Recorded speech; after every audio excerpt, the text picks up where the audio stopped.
Will the salary of the central employees भी। तो यहाँ पे कहा जा रहा है कि जो नया साल यहाँ पे जनवरी आने वाला है, तो उसमें एक नए पे कमेटी का गठन किया जाएगा, दैट इज़ 8th पे कमेटी यहाँ पे कहा जा रहा है। तो जब वो 8th पे कमेटी का गठन यहाँ पे किया जाएगा, तो उसके हिसाब से केंद्रीय कर्मचारी और पेंशन भोगियों की जो वेतन है वो कितना बढ़ेगा, इसके बारे में यहाँ पे संपूर्ण जानकारी दी जा रही है।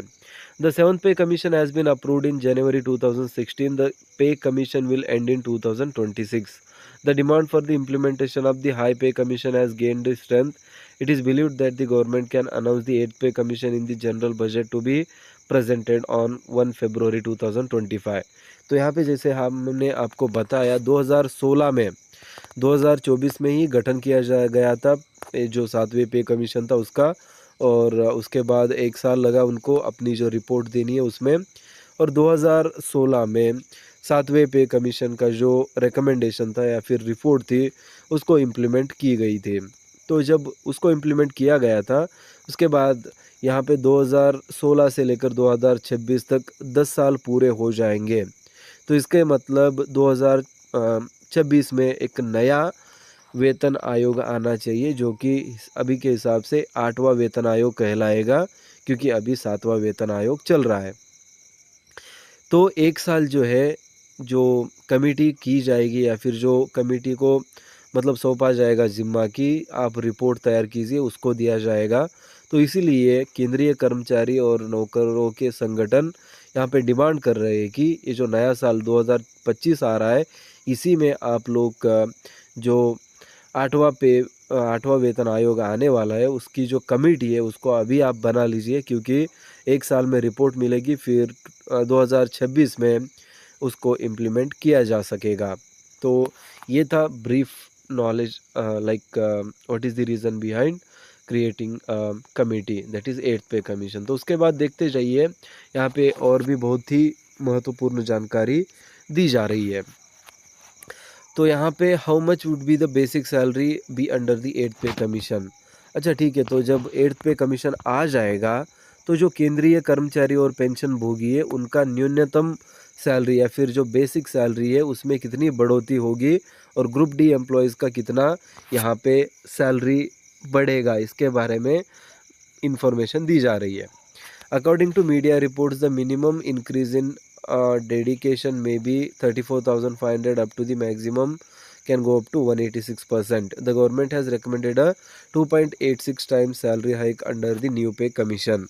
तो यहाँ पे जो फिटमेंट फैक्टर की हम बात कर रहे हैं कितना मिल सकता है, तो यहाँ पे क्लियरली मेंशन किया जा रहा है कि 2.86 टाइम्स, मतलब आपका जितना भी यहाँ पे सैलरी चल रहा है उसके 2.86 टाइम मतलब डबल से भी ऊपर हो जाएगा। ये जो है इंफॉर्मेशन मीडिया में मिल रही है। It will be built on the fitment factor of 2.86। The salary of government employees and the pensions of the retired employees are made using this factor. Employees feel that a salary hike can rightly reduce the increasing burden of inflation due to inflation। तो यहाँ पे जो है 2.86 का factor fitment factor केंद्रीय कर्मचारी और उन्हीं के साथ ही साथ जो पेंशन भोगी है उनको दिया जाएगा, इसके बारे में इंफॉर्मेशन आ रही है। In reality the earlier pack namely the 7th pay commission adopted a fitment factor of 2.57 as a consequence the absolute least pay increase from 7,000 to 18,000।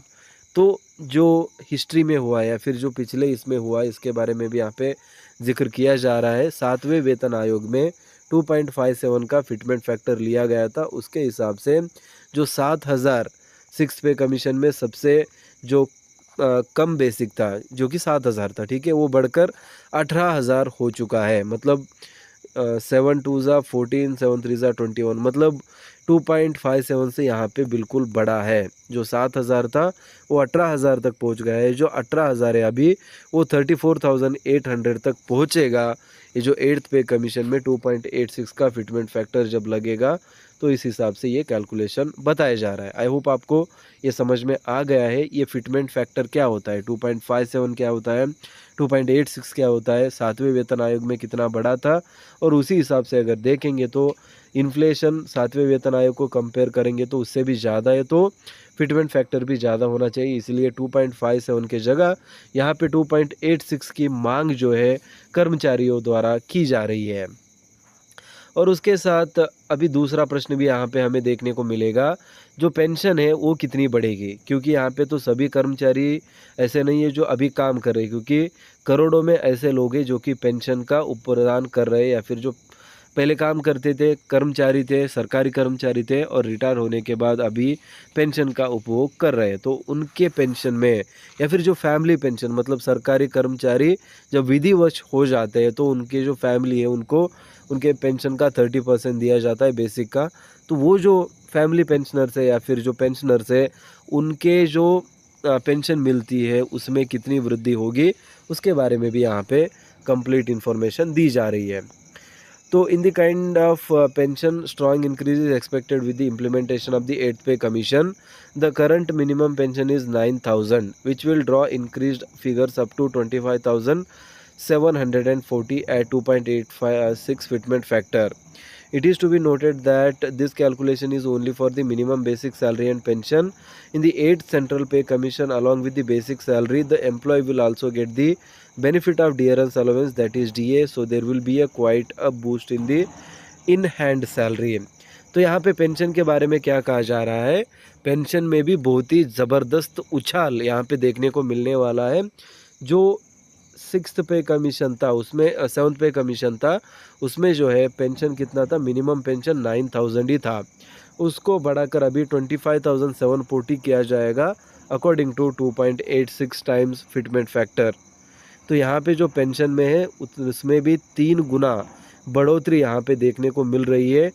तो हम यहाँ पे ये कह सकते हैं कि 286% यहाँ पे वेतन में वृद्धि मिलेगी या फिर पेंशन में वृद्धि मिलेगी, इसमें कोई भी संदेह नहीं है। तो जो हाल ही में कर्मचारी काम कर रहे उनका भी वेतन बहुत ही ज़्यादा बढ़ेगा, और उसके साथ ही साथ जो कर्मचारी ऑलरेडी काम करके रिटायर्ड हो चुके हैं, वैसे जो उनको पेंशनर्स हम कहते हैं, उनके पेंशन में भी बहुत ही ज़बरदस्त उछाल यहाँ पे देखने को मिलेगा। इसके बारे में संपूर्ण जानकारी आप यहाँ पे स्क्रीन पर देख रहे हैं। तो ये थी कंप्लीट जानकारी जो कि 8वें वेतन आयोग के रिगार्डिंग थी। तो वीडियो अच्छी लगी है तो बिल्कुल लाइक करिए, चैनल को अब तक सब्सक्राइब नहीं किया तो बिल्कुल सब्सक्राइब कर दीजिए। सरकारी कर्मचारियों के लिए बहुत ही महत्वपूर्ण जानकारी हम देते रहते हैं। तो मिलते हैं नेक्स्ट वीडियो में। जय हिंद। हेलो दोस्तों, स्वागत है आपका आज की इस वीडियो में। तो आज की इस वीडियो में बहुत ही इम्पोर्टेंट जानकारी आज शेयर करेंगे 8th पे कमीशन के बारे में। यहाँ पे 8th पे कमीशन के बारे में एक महत्वपूर्ण जानकारी आपको मिल रही है। Gift to employees 34,500 in basic salary, see full details यहाँ पे कहा जा रहा है। तो बेसिकली हर 10 साल के बाद एक जो नया पे कमीशन का गठन किया जाता है, उसका जो टाइम है अभी आ चुका है, क्योंकि 2016 में जो है 7th पे कमीशन को 2024-16 में यहाँ पे 2014 में बेसिकली हम कह सकते हैं कि जो 7th पे कमीशन है उसको इम्प्लीमेंट किया गया था, और 2024 अभी ख़त्म हो रहा है। तो इसके हिसाब से यहाँ पे 10 साल कंप्लीट हो चुके हैं। और जो सेंट्रल गवर्नमेंट एम्प्लॉयज़ है या फिर जो केंद्रीय कर्मचारी है, उनके रूल्स के हिसाब से या फिर जो सेवा रूल्स होते हैं उसके हिसाब से हर 10 साल में एक नया पे कमीशन का गठन किया जाना चाहिए, क्योंकि हर 10 साल में देश में जो है महंगाई, मतलब इन्फ्लेशन जो है बढ़ चुका होता है, या फिर जो चीज़ें होती है उनके दाम बढ़ चुके होते हैं। तो उसको एडजस्ट करने के लिए या फिर जो केंद्रीय कर्मचारी होंगे या फिर जो पेंशन भोगी होंगे, उनका जो है पेंशन बढ़ाना चाहिए, और उसके साथ ही साथ केंद्रीय कर्मचारियों का सैलरी बढ़ाना चाहिए, इससे कि जो इन्फ्लेशन हो रहा है, जो महंगाई चल रही है, उसके हिसाब से जो आर्थिक संतुलन है वो कर्मचारी और महंगाई के बीच में बना रहे हैं। तो ये शॉर्ट डिस्क्रिप्शन था क्यों एक वेतन आयोग का गठन किया जाता है। आई होप ये सबको पता होगा, लेकिन जस्ट जिनको पता नहीं है उनके लिए हमने ये पॉइंट मेंशन किया था। तो अभी जो नया साल आने वाला है, यहाँ पे 1 महीने बाद ही बिल्कुल आ जाएगा। तो बेसिकली ये जो नए साल में केंद्रीय कर्मचारी है और पेंशनर भोगी है, उनको तकरीबन 1 करोड़ ऐसे लोग हैं जो कि या तो कर्मचारी है या फिर पेंशन भोगी है, उनको यहाँ पे नए साल का तोहफ़ा मिलने जा रहा है 8वें वेतन आयोग के रूप में। तो क्या है यहाँ पे संपूर्ण जानकारी आज के इस वीडियो में हम आपको देंगे। तो इस वीडियो को बिल्कुल भी एंड तक देखिए, कहीं पे भी स्किप मत करिए क्योंकि जानकारी मिस हो जाएगी।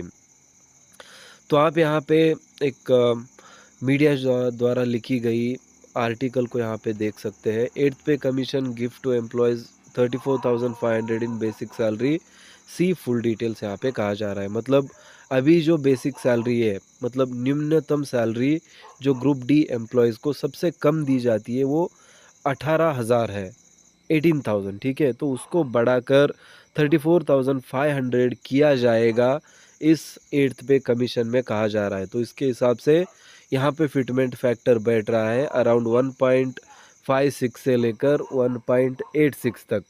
तो ये जो है ये फिटमेंट फैक्टर यहाँ पे बैठा जा रहा है। तो इस हिसाब से ग्रुप डी कर्मचारियों के जो वेतन है उसमें कितनी वृद्धि होगी, और उसी के साथ ही साथ ग्रुप सी के जो कर्मचारी है उसमें कितनी वृद्धि होगी। रेलवेज़ में बहुत ही ज़्यादा group C employees group D employees काम करते हैं, तो उनका जो वेतन है वो कितने % से इंक्रीज़ होगा, और उनके वेतन में और जो दूसरे अरियर दिए जाते हैं उसमें किस तरह से जो वृद्धि है देखने को मिलेगी, इसके बारे में संपूर्ण जानकारी आपके साथ हम शेयर करेंगे। तो फर्दर आप देख सकते हैं यहाँ पे 34,500 in basic salary, good news to employees. और यहाँ पे आर्टिकल को हम लाइन बाय लाइन देखते जाते हैं क्या इन्फॉर्मेशन यहाँ पे दी जा रही है। Soon there could be a good news for over 1 crore central employees and pensioners across India. One of the possibilities of such a good news regarding increase may include an increment in the basic salary of the employees. तो यहाँ पे gift to central employees कहा जा रहा है, इसका मतलब the 8th pay commission is likely to be constituted by the government. The implementation is said to be expected from January 2026. With this, the question that arises is about the fact that if the 8th pay commission is formed and increased salary and pension parameters are recommended, then how much will the salary of the central employees be? तो यहाँ पे कहा जा रहा है कि जो नया साल यहाँ पे जनवरी आने वाला है, तो उसमें एक नए पे कमेटी का गठन किया जाएगा, दैट इज़ 8th पे कमेटी यहाँ पे कहा जा रहा है। तो जब वो 8th पे कमेटी का गठन यहाँ पे किया जाएगा तो उसके हिसाब से केंद्रीय कर्मचारी और पेंशन भोगियों की जो वेतन है वो कितना बढ़ेगा, इसके बारे में यहाँ पे संपूर्ण जानकारी दी जा रही है। The 7th pay commission has been approved in January 2016. The pay commission will end in 2026. The demand for the implementation of the high pay commission has gained strength. It is believed that the government can announce the 8th pay commission in the general budget to be presented on 1 February 2025. तो यहाँ पे जैसे हमने आपको बताया 2024 में ही गठन किया गया था जो 7वें पे कमीशन था उसका, और उसके बाद 1 साल लगा उनको अपनी जो रिपोर्ट देनी है उसमें, और 2016 में 7वें पे कमीशन का जो रिकमेंडेशन था या फिर रिपोर्ट थी उसको इम्प्लीमेंट की गई थी। तो जब उसको इम्प्लीमेंट किया गया था उसके बाद यहाँ पे 2016 से लेकर 2026 तक 10 साल पूरे हो जाएंगे। तो इसके मतलब 2026 में एक नया वेतन आयोग आना चाहिए जो कि अभी के हिसाब से 8वां वेतन आयोग कहलाएगा, क्योंकि अभी 7वां वेतन आयोग चल रहा है। तो 1 साल जो है जो कमेटी की जाएगी या फिर जो कमेटी को मतलब सौंपा जाएगा जिम्मा कि आप रिपोर्ट तैयार कीजिए, उसको दिया जाएगा।